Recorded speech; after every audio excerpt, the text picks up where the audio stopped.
Well, all right, so let's talk about what you're getting it done with.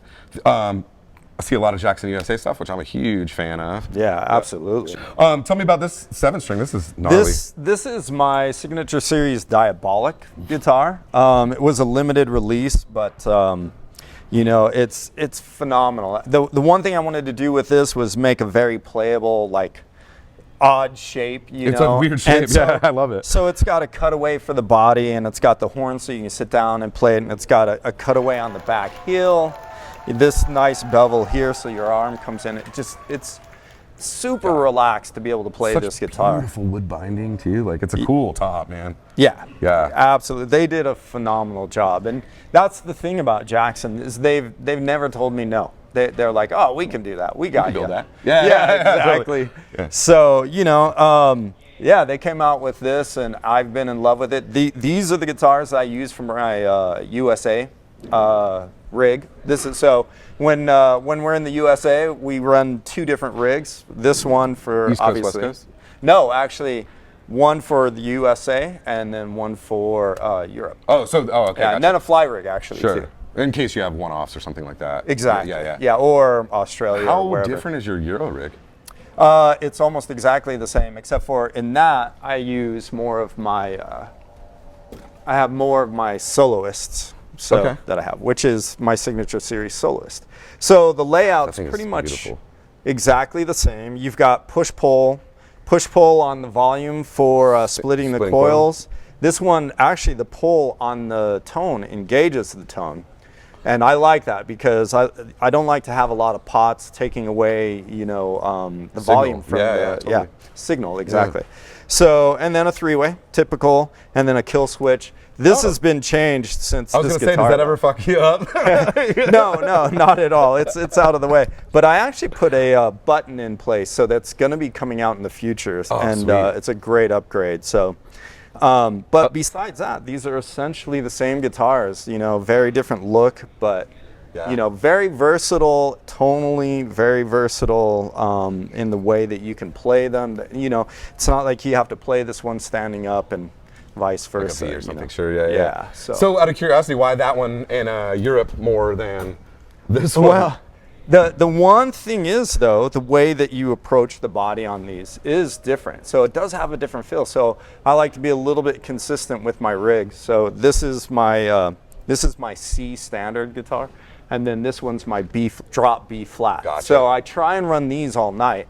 But if by chance, you know, I break a string or something goes down, then I'll pull out the Soloist for a backup. Sure. I don't have a ton of these right now, which I might be bugging Jackson in a little bit. Come on, Jackson. So, what's up, dude? I need some extras. Yeah. Well, I mean, anytime you have a Floyd, you're gonna need a backup. You know what I mean? Yeah. So it's just kind of part of the deal. So you have a couple different signatures. Are your pickups consistent throughout? Yeah. So these are DiMarzios, and these are custom for me as well. These, I call them my fundamental pickups, and they come in every one of my Jacksons. So whether you get a Pro line, whether you get a USA Select, or whether you get a Diabolic or a Soloist, you're always going to get those pickups, and I love them. This was another success story too, with like the instant like getting it where I wanted it, and so I was talking to DiMarzio about, you know, a pair of pickups that I really liked. It was their deactivator in the bridge, and I really loved the PF Pro in the neck, but I wanted a little bit more of a bump in the mid-range, so I had them bump up the 550 hertz range of these pickups a little bit. Cool. He sent me a set. Worked. And nailed it. Yeah. Oh man, and they're sick looking too, man. It's so fun. Yeah, I love them. A good compliment too between the EMGs, the active and totally. the passive. Yeah, exactly. So actually, can we pull this white one down and take a look at that? Absolutely. You know, stunning. What's funny about the white one is that is the very first one that was ever built. The very first prototype. Yeah, I laid it out on paper.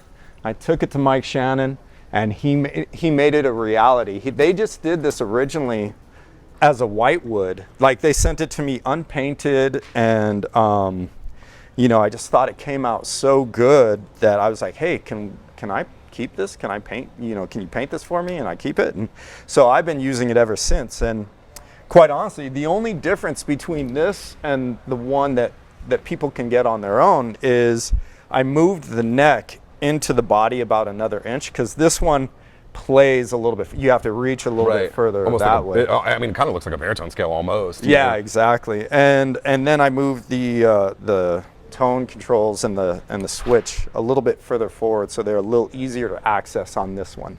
You know how rare it is? I don't think I've ever heard someone say, "Oh yeah, the first prototype fucking ripped." Like, Yeah. You know, normally people are like, "Ah, we went back and forth and we changed this and that," and it's like, I guess you probably had it in your mind exactly where you were going with it anyway. Yes, so that helps. Yeah. I really just wanted everything beveled so that you could really just feel comfortable with it, and then sit down and play a really odd-shaped guitar. Yeah. You know? Dude, I'm impressed because it's such an interesting.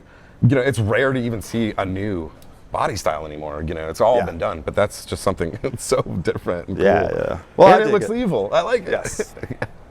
Fuck yeah. All right, what else we got in guitar world over here? So from there, it's pretty much, we've got the USA Select, which is my backup, of course, my main Diabolic guitar.